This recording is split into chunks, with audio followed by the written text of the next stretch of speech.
Hey there, we're going to work a few examples from your proportional reasoning assignment. And we'll start with number one. Number one says we have a box with mass M, pulled to the right on a frictionless surface. You have tension T, and it accelerates with an acceleration of A. And for part A, we're asked to derive an equation for the acceleration in terms of the given quantities. So let's start out and we'll make our free body diagram. We know we have Fg that's going down. We have our normal force that's going up, and we'll pull to the right with tension, and there's no friction here. So your net force equation in the x direction is just equal to tension. And since we're deriving, remember your net force is equal to mass times acceleration.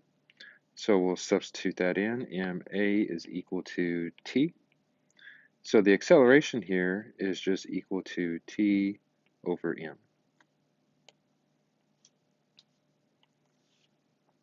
And then for part B, we're asked, it tells us that the tension increases to 4t, and now we're going to indicate the new acceleration in terms of a. So we're going to use this proportional reasoning to kind of solve for this. So we have acceleration, I'll do a prime here, this is a new acceleration. It's equal to, it says 4 times the tension, so I'm going to put 4t, and the mass stayed the same. And so remember, acceleration was equal to t over m. So if we kind of rearrange this here to fit that, we'd have acceleration, this new acceleration is equal to 4, and I'm just pulling out the 4, and then that leaves me t over m inside the parentheses here. And so that's what we wanted, because that's what acceleration was equal to. So we can substitute this t over m with a. So this new acceleration is just going to equal 4a. Let's look at part C. C tells me that the mass is increased to 6m, and now we're going to solve again in terms of a. So my new acceleration, I'll just put 2 primes there, it's going to equal same tension, but now you have 6 times the mass, so over 6m. Again, we're going to pull out that 1 over 6, so that I'm left with t over m, and then we can substitute for our a. So it'd be 1/6 parentheses t over m. And again, t over m is equal to a. So this new acceleration is going to equal 1/6 a. Now let's look at part D. It says that the tension is increased to 12t and that the mass is increased to 6m. So let's go ahead and fill in that information. We have 12 times the tension over, we have 6 times the mass. So 12 divided by 6 would equal 2, so that'd be 2t over m.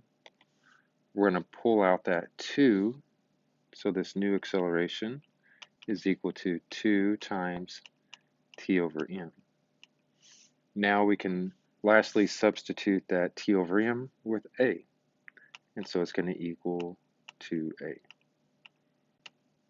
So in the proportional reasoning, we're manipulating our equation sum by increasing some variables or decreasing some variables, but we're not necessarily solving for an answer every time. Sometimes we're just deriving in terms of some original quantity. In this case, it was a. Let's do one more together.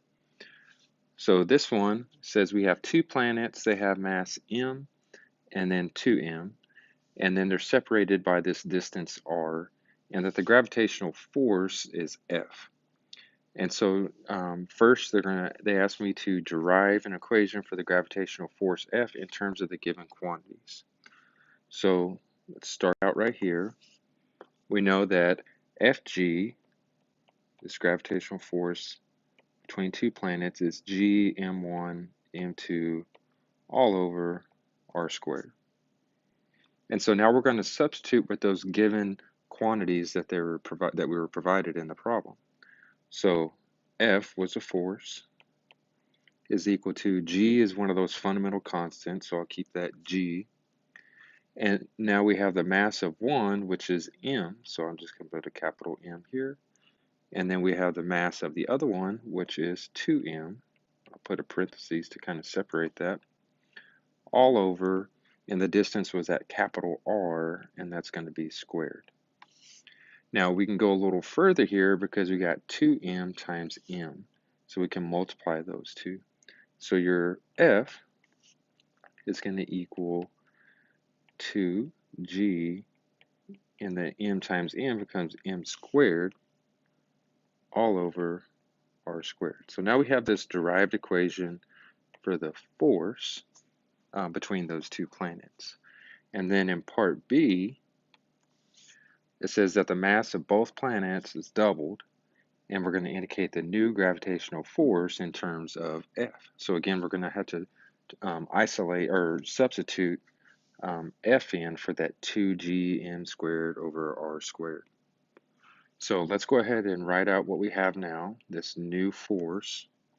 It's equal to g, and now we got 2m because that m was doubled. And the other one was double too, so that 2m becomes 4m all over. Nothing happened to the distance here, so still r squared on the bottom. We're going to multiply those two there. So this new force is equal to 4 times 2, that gives me 8. So I have 8g m squared all over r squared. And so we're going to pull out that 8 there. And so your new force is going to equal 8. Oops. Actually, we had a 2 here to begin with, so we need to leave it 2g m squared over r. And so 4 times 2 would give me the 8. So we're actually pulling out a 4 and not the 8 because we need to get it to where it was originally. Okay, originally it was 2g m squared over r squared. Now that's what we have right here inside of this parentheses. And the coefficient there is a 4. So this new force is equal to 4f.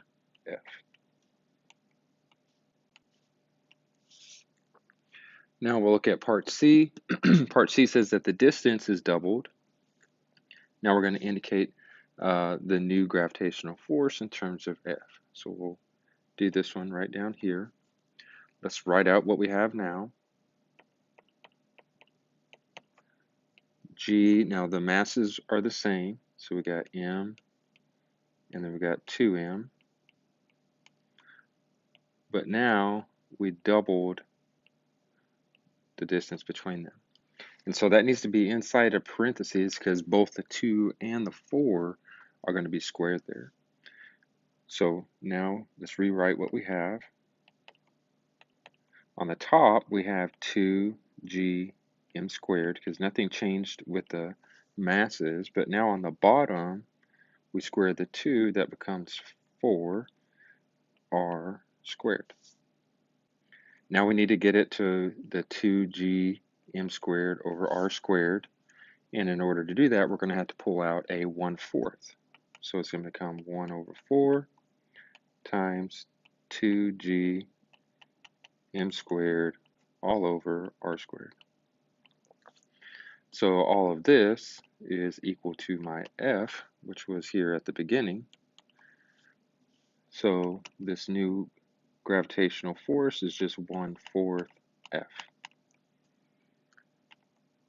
So in the proportional reasoning, again, we're manipulating equations. We're not necessarily solving, but we're looking to see what happens when we make these different changes. You know, if you double something, if you half something, and then we're indicating the answer and comparing it to whatever it was we started with originally.